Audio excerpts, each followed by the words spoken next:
Hello, my name is Taylor Brady, and I will be teaching on the theory of moral development, the theory of social cognitive, and the theory of self-concept. The learning objectives for this lesson are to be able to summarize the key points of moral and social theories, to understand what moral and social development is, and to be able to apply this knowledge to better communicate and work with students in our classrooms. We're going to start off with the theory of moral development. This was by the theorist Lawrence Kohlberg. Lawrence Kohlberg was educated at the University of Chicago. He got his bachelor's in psychology, which only took him 1 year to complete due to his high placement on tests. Then he completed his PhD in psychology, which he finished in 1958. For his career, he mainly focused on teaching. He was an assistant professor at Yale and an associate professor at the University of Chicago. Then he pretty much remained at Harvard for the remainder of his career, where he taught social psychology and education, and he also unfortunately died by suicide. Kohlberg's theory of moral development was mainly influenced by Piaget's theory. He expanded on this and to create 3 different levels that each had 2 stages. And as you can see, there's the pre-conventional morality, level 1, conventional morality, level 2, and the last level, post-conventional morality. So let's begin by talking about level 1. This is the pre-conventional morality. This is mostly focused on children, and children have no personal moral code, that they haven't developed that yet, and so most of this is shaped by the adults around them. With that being said, stage 1 starts with obedience and punishment, and it states that children are mainly motivated to avoid punishment. So they want to obey so that they do not get punished, and they know if they disobey that they did something wrong and they will be punished. Then they proceed to stage 2, which is individualism and exchange. In this stage, children realize that they have their own view. However, they also begin to realize that other people have views also, and not always are those views the same as theirs. So different people have different views. After this stage, they proceed to level 2. This is the conventional morality, so this is mostly adolescents and adults. And we start with stage 3, which is good interpersonal relationships. So, in good interpersonal relationships, people want to do good to be seen as a good person. So they want the approval of others. They're beginning to realize that they need to be kind, and they need to show concern for others. So they're more worried about those relationships in this stage. Then they proceed to stage 4, where they're more aware of society's rules. This is maintaining social order. And society's rules, they realize, are designed to protect people and help people. So they want to uphold those and obey those, and this is mainly so that they can avoid guilt. After they have reached stage 4, then people progress to level 3, which is the post-conventional morality. Stage 5 is the social contract and individual rights. This stage states that not all rules work in all situations, and we want to focus on the greatest good. And Kohlberg uses the example of the Heinz dilemma. In the Heinz dilemma, a man has a sick wife, and the medicine is really expensive and they cannot afford it. So, in order to save his wife's life, he decides to steal the medicine. So this is a case where the protection of that life was more important than breaking the law for stealing. So that's how sometimes the social contract is a little more fluid and doesn't always conform exactly to what the law is. After this, people transition to stage 6, which is the universal principles. In these universal principles, individuals develop their own moral guidelines, and they're very, very abstract compared to others. Some examples of this are human rights, justice, etc. And people are willing to defend these principles. They're willing to go to jail if they're standing up against something. They're willing to stand up against the government. They're willing to stand up against other groups of people. And Kohlberg stated that not many people reach this level because it does take such dedication and faith in those principles. Next, we move on to the social cognitive theory.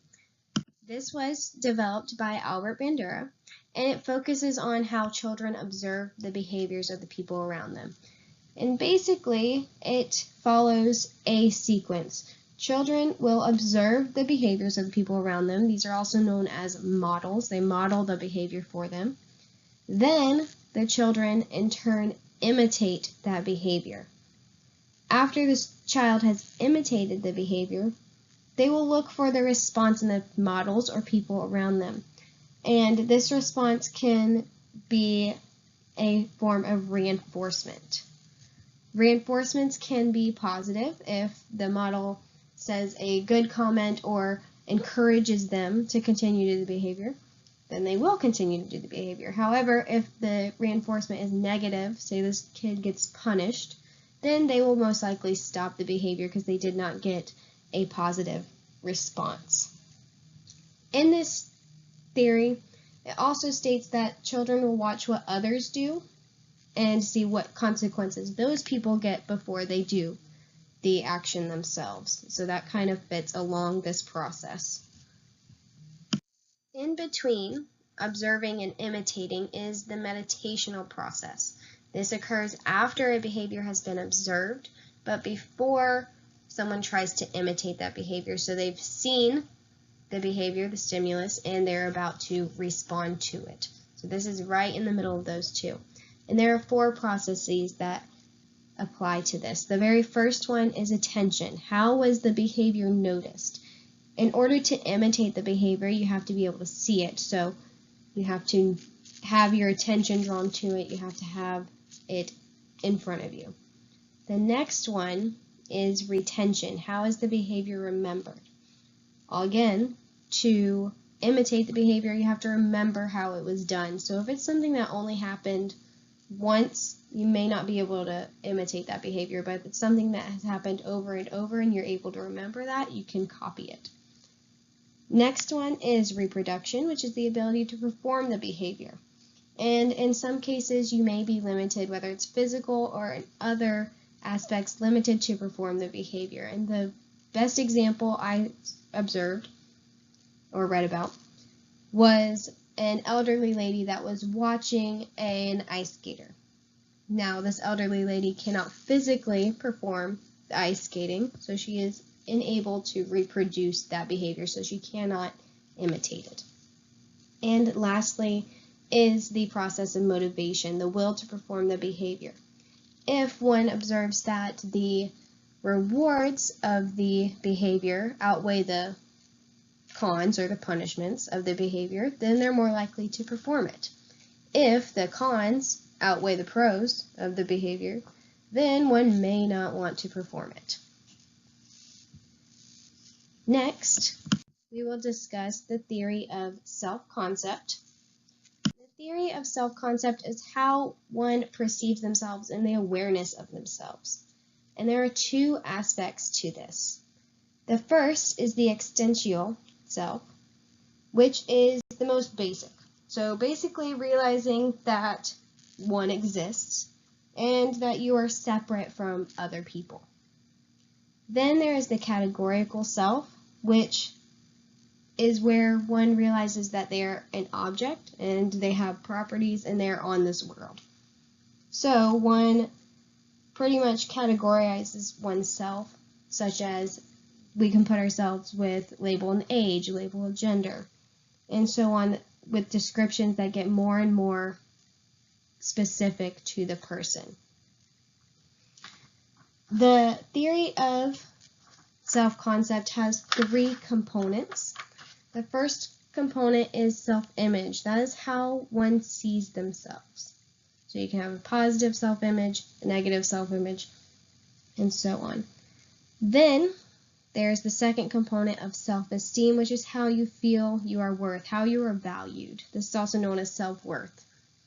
And lastly, it's the component of the ideal self, what you wish you could be, what you ideally want to be, what would be the perfect you. In conclusion, all of these theories shape who a person is and how they behave in society. We as teachers are able to take this knowledge of these theories and gain deeper insight of how students develop morally and socially. This can help us better communicate with them and overall effectively teach them. Thank you so much for listening.